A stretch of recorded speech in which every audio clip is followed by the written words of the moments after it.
Nama saya Ustaz Muhtar bin Abdul Rashid, penceramah jemputan sepenuh Maulidur Rasul peringkat sekolah. Assalamualaikum Ustaz. Assalamualaikum warahmatullahi.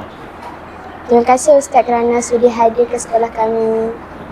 Boleh saya tanya beberapa soalan? Boleh.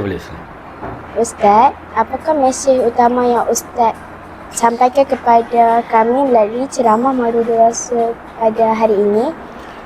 Mesej yang kita nak sampaikan di sekolah kebangsaan Penerima hari ini, kita nak fokuskan kepada Rasulullah idolaku. Jadikan Rasulullah sebagai orang kata idola kita. Sebagai orang kata apa pun kehidupan dia, jadikan sebagai idola kita. Kan? Baik.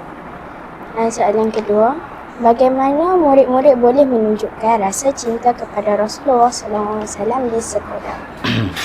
Untuk melahirkan rasa kecintaan kepada Rasulullah ni, pertama sekali mereka kena mengetahui tentang sejarah Rasulullah. Lepas tu latar belakang Rasulullah.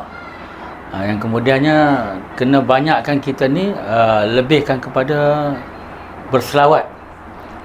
Berselawat ni sebab apa? Untuk kita dapat syafaat pada Nabi kita, Nabi Muhammad SAW. InsyaAllah dengan keberkatan selawat tu, maka kita ni akan dapat berjumpa dengan Rasulullah. Amin ya Allah. Boleh saya tanya soalan yang seterusnya? Ya, silakan. Apakah harapan Ustaz terhadap murid-murid selepas mengikuti sambutan Maulidur Rasul ini? Harapan saya selepas program ni supaya murid-murid ni mengenali lebih dekat lagi Rasulullah, cinta pada Rasulullah, kasih pada Rasulullah.